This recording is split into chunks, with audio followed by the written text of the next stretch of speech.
Queridos alumnos, bienvenidos a la disciplina, materia de conversación 2 de este segundo bloque del curso de Letras Español a Distancia.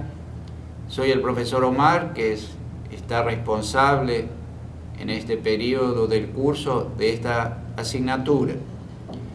Como ustedes van a poder ver en la plataforma, van a encontrar diversas actividades de comprensión auditiva.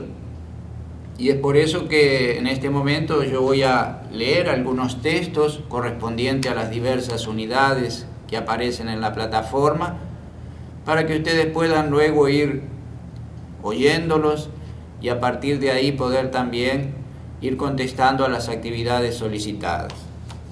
El primer texto que vamos a leer y que ustedes van a escuchar es tomado de un autor mexicano de la literatura hispanoamericana, Juan Rulfo. Es un fragmento de su libro El llano en llamas, escrito en el año 1953, y que se titula Es que somos muy pobres. Este texto corresponde a la actividad 1 de la unidad número 1.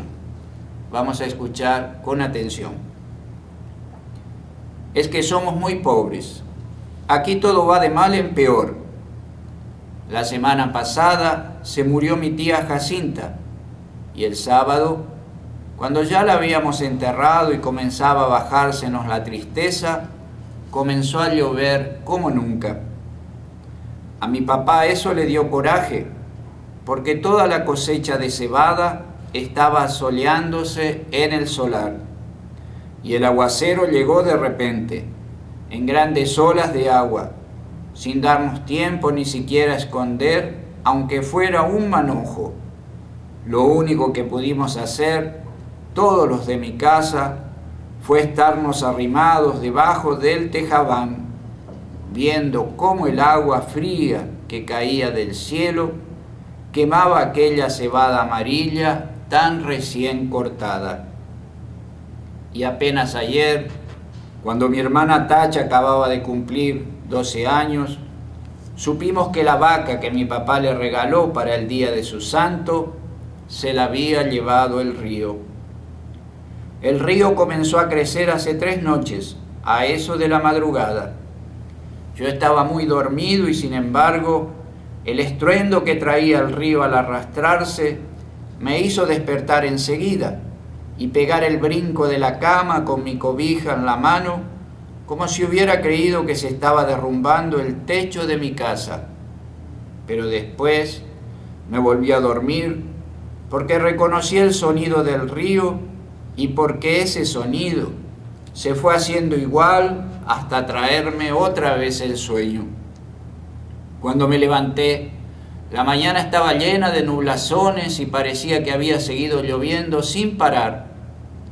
Se notaba en que el ruido del río era más fuerte y se oía más cerca.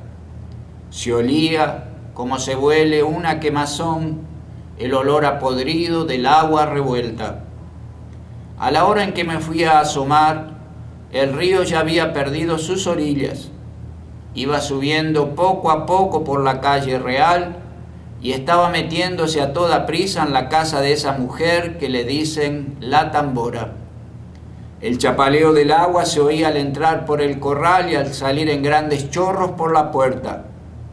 La Tambora iba y venía caminando por lo que era ya un pedazo de río, echando a la calle sus gallinas para que se fueran a esconder a algún lugar donde no les llegara la corriente.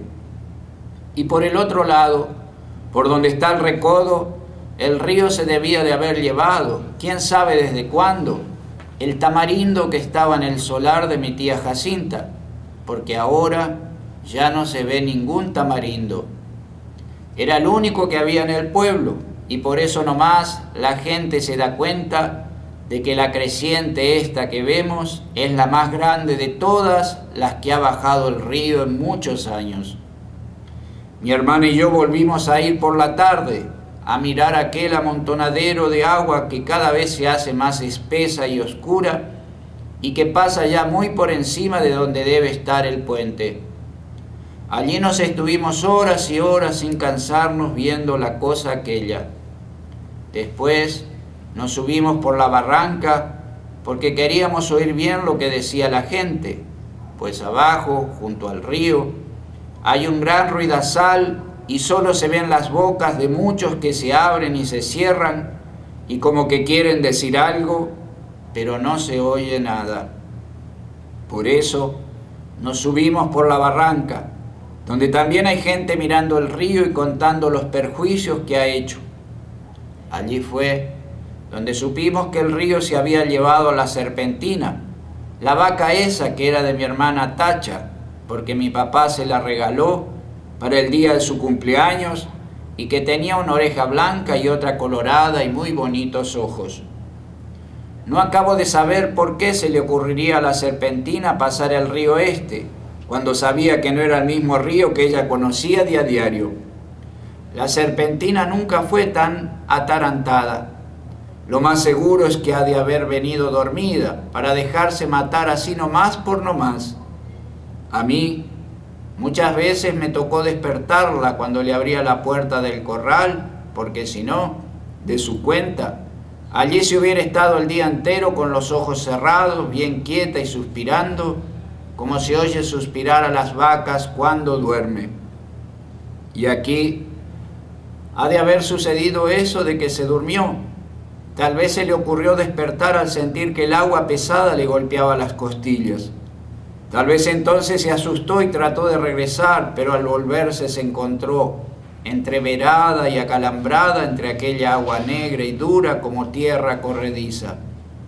Tal vez bramó pidiendo que le ayudaran. Bramó como solo Dios sabe cómo. Yo le pregunté a un señor que vio cuando la arrastraba el río si no había visto también al becerrito que andaba con ella. Pero el hombre dijo que no sabía si lo había visto.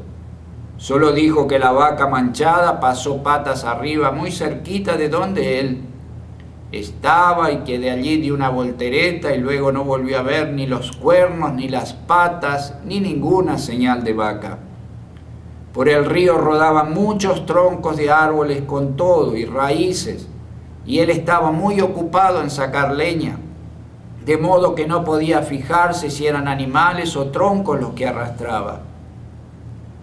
La apuración que tienen en mi casa es lo que pueda suceder el día de mañana, ahora que mi hermana Tacha se quedó sin nada, porque mi papá con muchos trabajos había conseguido a la Serpentina, desde que era una vaquilla, para dársela a mi hermana, con el fin de que ella tuviera un capitalito y no se fuera a ir de piruja como lo hicieron mis otras dos hermanas, las más grandes.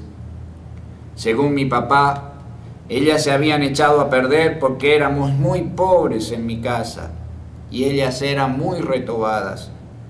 Desde chiquillas ya eran rezongonas y tan luego que crecieron les dio por andar con hombres de lo peor que les enseñaron cosas malas. Ellas aprendieron pronto y entendían muy bien los chiflidos cuando las llamaban a altas horas de la noche. Después salían hasta de día. Iban cada día por agua al río y a veces, cuando uno menos se lo esperaba, allí estaban en el corral, revolcándose en el suelo, todas encueradas y cada una con un hombre trepado encima. Entonces mi papá las corrió a las dos. Primero les aguantó todo lo que pudo, pero más tarde ya no pudo aguantarlas más y les dio carrera para la calle. Ellas se fueron para Llutla, o no sé para dónde, pero andan de pirujas.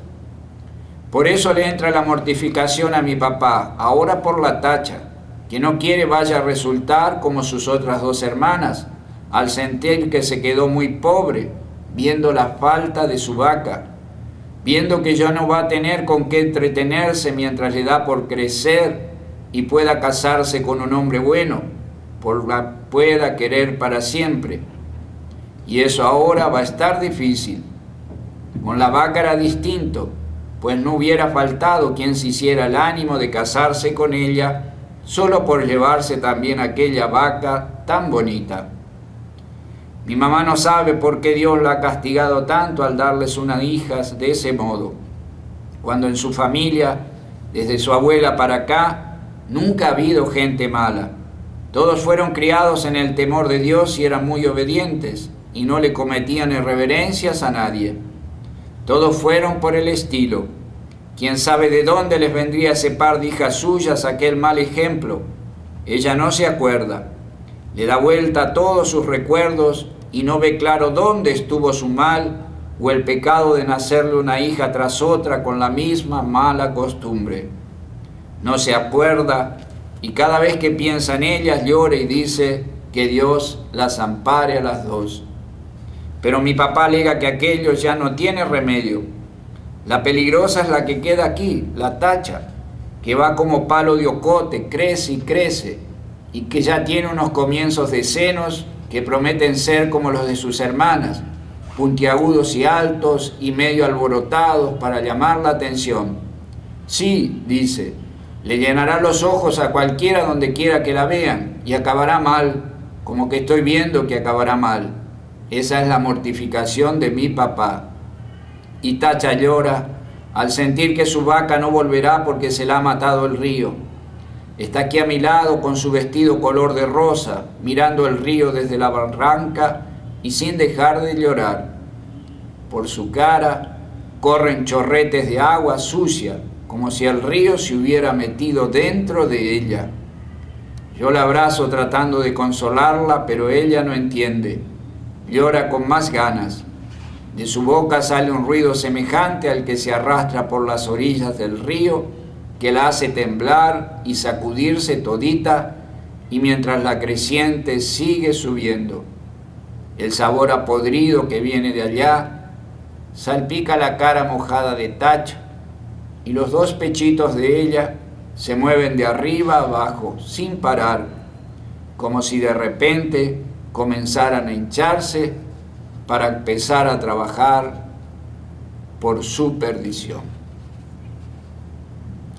Entonces, queridos alumnos, a partir de esta audición y de este video, pueden luego contestar las preguntas solicitadas en la actividad 1 sobre la comprensión